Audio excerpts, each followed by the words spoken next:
Nachádzam sa v Mníchove, kde si idem pozrieť možno budúce najpredávanejšie auto od BMW. Je to trojka od dizajnu novej klase. Idem v podstate na svetovú premiéru.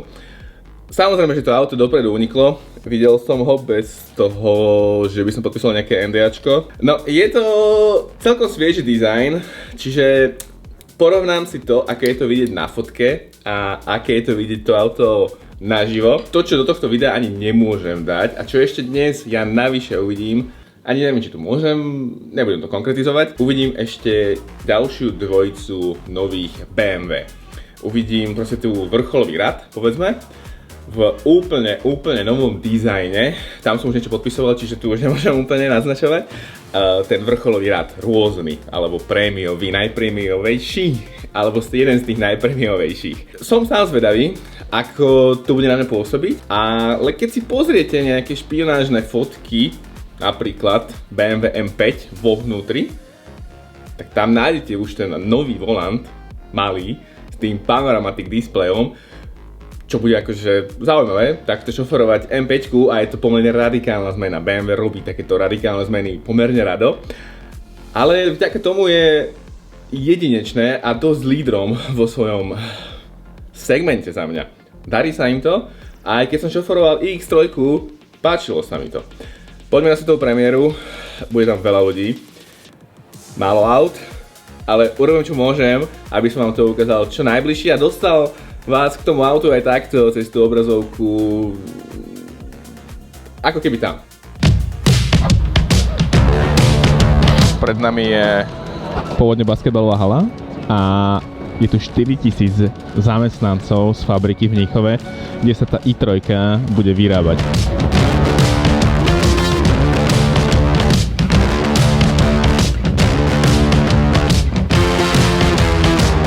Priatelia, hneď po svetovej premiére tu máme prvý pohľad na tú i3, aspoň takto z exteriéru. Musím povedať, že vyzerá dobre. Vyzerá to lepšie, ako keď sa na to pozeráte na fotkách, keď to vidíte takto plastické pred sebou. Je to mohutnejšie auto a poďme na niektoré detaily. Toto vychádza z novej klase design, čiže pozrite sa, nové svetlá, úplne iný svetelný podpis a BMW do toho zapojilo v podstate to, že tento elektrický model i3, ktorý zjedil meno po predchodcovi, je aktuálne jedným z najlepších elektrických aut vôbec, pretože dojazdovo 900 km s touto baterkou, ktorá je rovnaká ako v iX3. To znamená 108 kWh, čo je brutál. A to nie je koniec v podstate z toho, čo BMW pripravuje, ale teraz sa sústreďme na túto i3 rázvorovo. Je to väčšie auto ako aktuálna trojka. Výkonnostne sme na hranici 469 koní a krútiaci moment 650 Nm. 0 na 100 pod 5 sekúnd, myslím 4,7, a toto je štvorkola i350 X-Drive sa tu nenachádza. Máme tu také trochu iné logo, povedzme. BMW s týmto odkazuje aj na väčšiu, povedzme, že takú recykláciu, pretože na aute je aj v tých diskoch, ktoré sú tu extrémne, použitých viac percent materiálu, ktorý sa jednak buď zrecykloval, alebo sa bude ľahšie v budúcnosti recyklovať. Toto sú 20-palcové disky. Veľmi pekné, musím povedať, na to, že čo občas vidím na elektrických autách.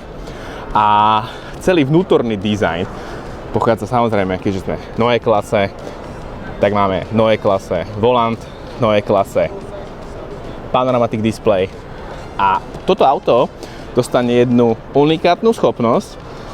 Vy keď vždy zastavujete s vašim autom, napríklad na parkovisku doma, tak máte taký ten dochvev toho, že zastavíte a takto s vami pohne, hej. Tu tie elektrické motory majú akýby tú funkciu, tú vlastnosť úplne vymazať, čiže ako keby to auto vytvorí taký protipohyb, čiže vy iba zastanete a stojíte. Čo má byť vraj veľmi, veľmi zvláštne. Tuto máme v bielej verzii. Čo sa týka technických špecifikácií, tak dĺžka tohto auta je 4,7 metra, konkrétne 476 cm. Rázor je 287 cm a šírka 1865 mm, čiže 186 cm. Je to teda dlhšie, širšie, vyššie a s dlhším rázvorom ako aktuálna trojka. Ale tá aktuálna trojka sa nemusíte báť, ona nekončí, ona stále pokračuje. Viete, tu kolegovia ešte študujú dizajn nových svetiel. Máme tu zapustené kľúčky a kompletne vynovenú architektúru v podstate toho interiéru.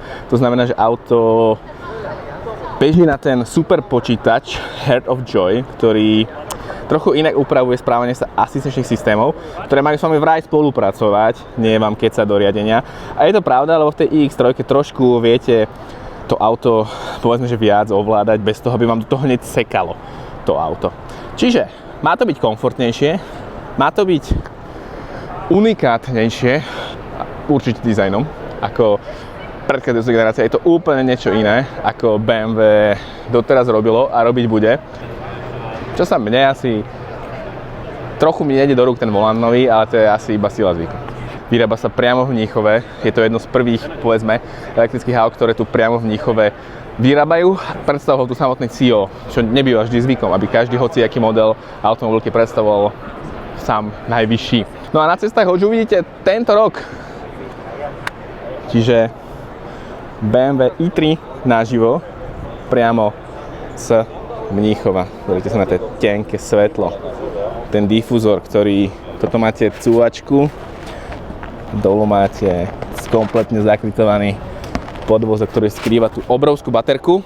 Čo ja viem, či bude strašiť zrkadla, ale bude určite ľahko zapamätateľný, veľmi zapamätateľný dizajn.